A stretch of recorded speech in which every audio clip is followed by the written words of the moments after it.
Aquaman Powerwave. This new for 2020, 2022, 2023 roller coaster looks like a mix between a family water ride and a decent shuttle coaster. And despite visiting over Texas during its opening week, I wasn't too excited that Aquaman would deliver as a roller coaster. But I left my visit with this being my second favorite coaster in the park, and happy that Six Flags Over Texas finally got another coaster that this park deserves. Find out my thoughts on Aquaman Powerwave in this review. Six Flags Over Texas has a strange roller coaster collection. Currently, they have 14 roller coasters, with 7 of these having a 42-inch or lower height requirement. But for thrill seekers, they have a mixed bag of top-end coasters. Titan is criticized as not being one of the better hypercoasters out there. New Texas Giant is the original Rocky Mountain construction conversion, so sadly it is not nearly as good as later versions. It also rides super rough for me, though I am learning how to ride this coaster better. And Mr. Freeze is an old and simple shuttle coaster that some have as a top 25 coaster in the world. There are solid coasters at Six Flags Over Texas, but few stand out as truly special. And with only an SNS free spin, Pandemonium, and the aforementioned New Texas Giant added to the park since 2001, this park desperately needed a new standout thrill coaster. So, enter Aquaman Powerwave? Aquaman Powerwave is a Mack power splash. Mack has been making water coasters since Journey to Atlantis at SeaWorld Orlando debuted in 1998. More recently, they debuted their Power Splash model with Pulsar at Walibi, Belgium in 2016. However, for Americans, this model has seen installations in Europe or Asia. So the opening of Aquaman Powerwave was highly anticipated as the debut of this style of ride in North America. It was even more anticipated as Aquaman's opening date kept getting postponed, from an original estimate of 2020, thanks COVID, all the way to its March 2023 opening date. This ride replaced the shoot-the-chute style ride Aquaman Splashdown, which even made an appearance in the Roller Coaster Tycoon 2 scenario for Six Flags Over Texas, before being rethemed to Aquaman.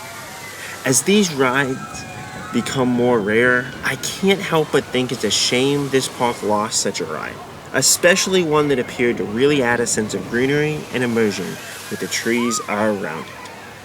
The theming for Aquaman Powerwave, on the other hand, is relatively bare, with an entrance sign and a few posters of Aquaman in the queue line.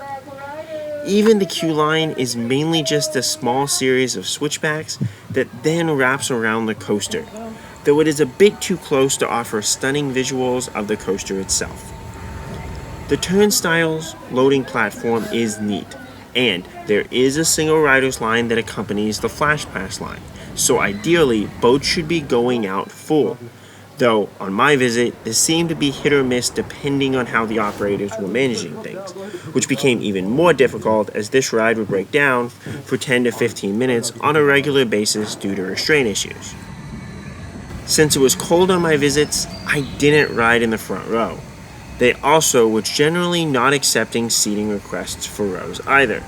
The front row and sides seemed to get you wet, whereas the middle rows seemed to only give you a lighter misting. The very back did get me more wet with what appeared to be more water running down the back of the seat. Most rows seem to offer similar forces, and I actually enjoyed riding this coaster at night since the reduced visibility added a bit more to the various spikes.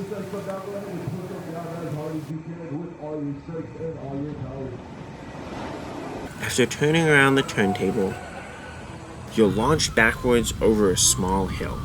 Between the backwards launch and the boat configuration of the car, you will get a small amount of backwards airtime on this launch.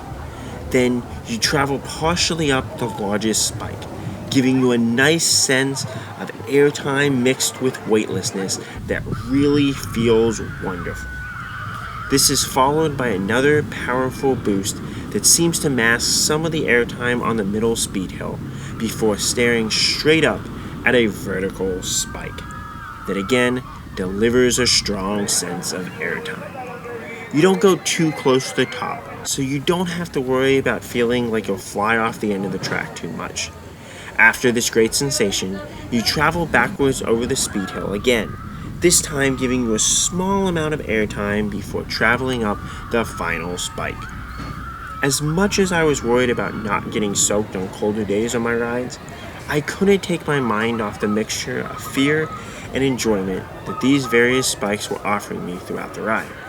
The final spike has you level off a bit towards the top, which seems to really help the weightlessness at the top of the spike. Though this might be really scary if you didn't know that the spike doesn't stay vertical. After the stall on top of the spike, you plunge down into the final splashdown, soaking some riders while leaving others comfortably misted with water before heading back to the load station turntable. Overall, how good is Aquaman Powerwave? This coaster surprised me with just how good its spikes are. Mr. Freeze, for example, offered me a spike that was only okay, but nothing near what I was expecting.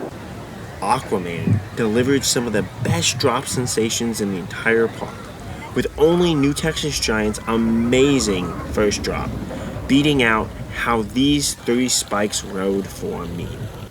And my overall rankings, Aquaman Powerwave just edged out Shockwave, which did drop a few spots with my latest re-rides since its magical airtime wasn't always hitting, likely due to full trains and a trim break on the first turnaround. And in my overall rankings, I ranked Aquaman right below Iron Gwazi, which I do not like as much as other coaster enthusiasts, largely because I'm not super huge on strong ejector airtime, and more importantly, Iron Gwazi's first drop just doesn't do much for me, which holds it back in my overall rankings. Aquaman is a surprisingly strong roller coaster that is truly enjoyable. Six Flags Over Texas still deserves a modern, amazing thrill coaster, but what they have in Aquaman Powerwave is a very solid addition to its coaster lineup. Have you gotten to ride the new Aquaman Powerwave at Six Flags Over Texas? Does its spike offer some of the better sensations you felt on a roller coaster? Is this ride too scary for what appears to be a family water ride? Let me know. And, as always, Kapkun Krap.